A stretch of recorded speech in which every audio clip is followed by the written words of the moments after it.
महोदय और बहुत बड़े टावर को गिराने वाले साथी भाई और बांसवाड़ा के विधायक महोदय, आपका स्वागत। सबसे पहले इस अनुसूचित क्षेत्र की आरक्षण महारैली में पधारे हुए मेरे समाज के सहयोगी पुरखे, उनको नमन करते हुए यहाँ जो आप सभी भाई माता बहनें आप पधारे, आपके लिए धन्यवाद। और एक विशेष करके बात जरूर कहना चाहूंगा कि इन वीडियो के माध्यम से जो यहाँ इस आरक्षण की बात को नहीं समझता है और हर महीना होते ही लाइट बिल, रूम किराया और तो नल बिल देता है और फिर भी इस वीडियो को सुन करके अगर उसके अंदर कोई जिज्ञासा नहीं जगती है तो आपको रूम खाली करके अपने गांव में चला जाना चाहिए वापस। क्यों ये बात क्यों कह रहा हूं? क्योंकि एक भाई ने जब पानी की बात को रखा था और कहा था कि हमें पानी के अंदर भी आरक्षण चाहिए, हमने जब हमारे इलाके के अंदर बड़े बड़े बांध बनवाने थे तब पूरी जमीन दी और वहां पालों की पाले स्थापित हो गई।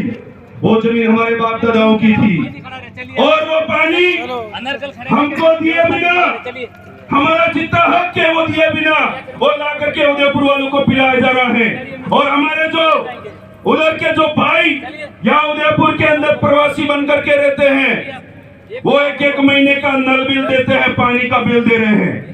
हमारा ही बाप दादाओं की जमीन पर बनी हुई पानी की झील, हमारी जमीन डूबी और वही पानी उदयपुर में आकर के हमें उसका टैक्स देना पड़ रहा है, पैसा देना पड़ रहा है। हम किस दिशा में हमारा काम कर रहे हैं? मैंने विशेष करके आह्वान करा था, अगर उदयपुर के अंदर इस संभाग मुख्यालय के अंदर अगर कोई प्रोग्राम का ऐलान हो जाए, इन रूमों के अंदर, इन घरों के अंदर इतने तो आदिवासी रहते हैं, अगर एक बार बाहर भी निकल जाए सारी गलियां और उदयपुर की सड़कें जाम हो सकती है, इतना आदिवासी यहाँ रहता है। व्यवस्था नहीं करनी, मंच किया बैठ जाइए। फिर कहते हैं मेरे ऊपर ये शोषण हो रहा है। 2013-12 के अंदर मैं आपको बात बताता हूँ, उस समय जब रूम रेंट लेने जाते थे, टू लेट जहाँ लिखा हुआ होता था पूछते थे और मकान मालिक बाहर निकल करके बोलता कि कौन हो भाई।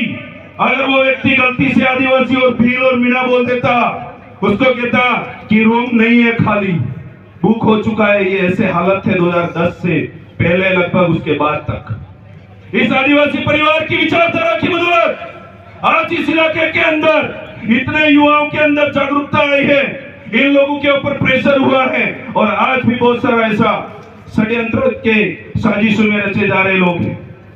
मैं कहना चाहता हूं, हमारी बहनें यहाँ पढ़ाई करती हैं, आज एक एक लाइब्रेरियां बनी होगी, पर एक दिन के लिए ये 5 घंटे उनको निकालने में जोर आ रहा है और फिर कहते हैं कि हमें उसके अंदर ये हक नहीं मिला, मैं तो 1 नंबर से रह गया।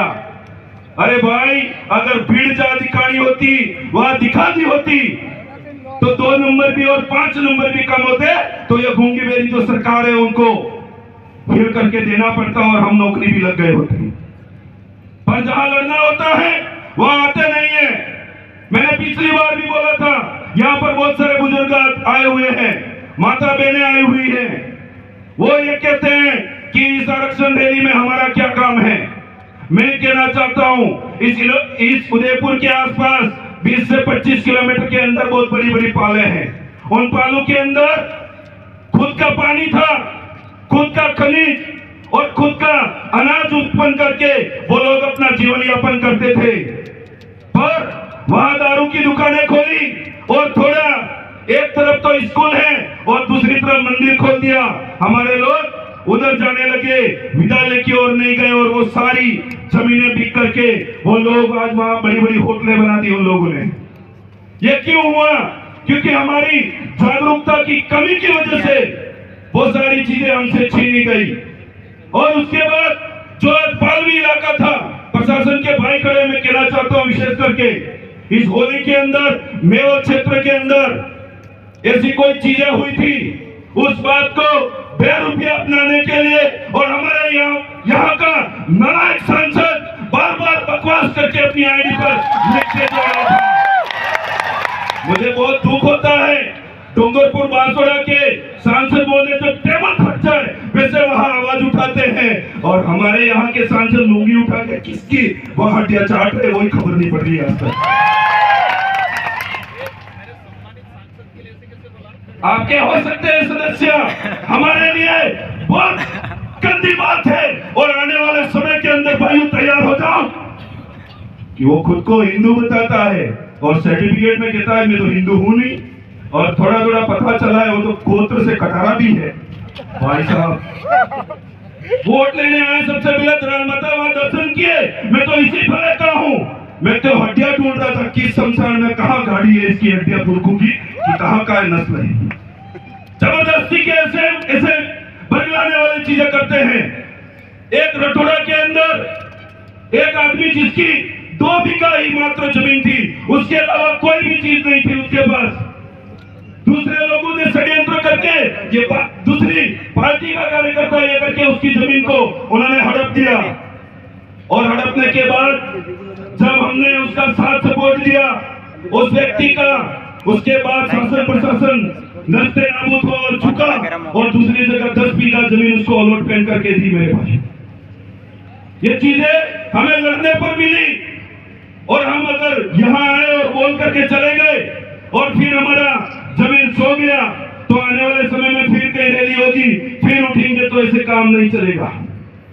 हमें हर मोमेंट पे हमारे इलाकों में हमें कार्य करना पड़ेगा। एक साथी भाई पानी की बात बता रहे थे, 2019 के अंदर अगर वो पानी नहीं रोका होता तो पहाड़ पे आज जो पाइपलाइन डाल करके पानी बड़ी बड़ी पालों में पिलाया जा रहा है वो आज तक पानी नहीं मिलता मेरे भाई। इसलिए वक्तागण बहुत सारे हैं, मैं अपनी बात को यही विराम देते हुए एक बात जरूर कहना चाहूंगा। प्रोग्राम के बाद यहाँ से ज्ञापन देने की ओर जाएंगे तो सारे जो वॉलंटियर हैं और आयोजन समिति है उनकी बात को हमारा खुद का प्रोग्राम है ये करके हमको मानना पड़ेगा। आप सभी ने मेरी बात को सुना, धन्यवाद, आभार, जय जवाहर, जय संविधान, जय भारत।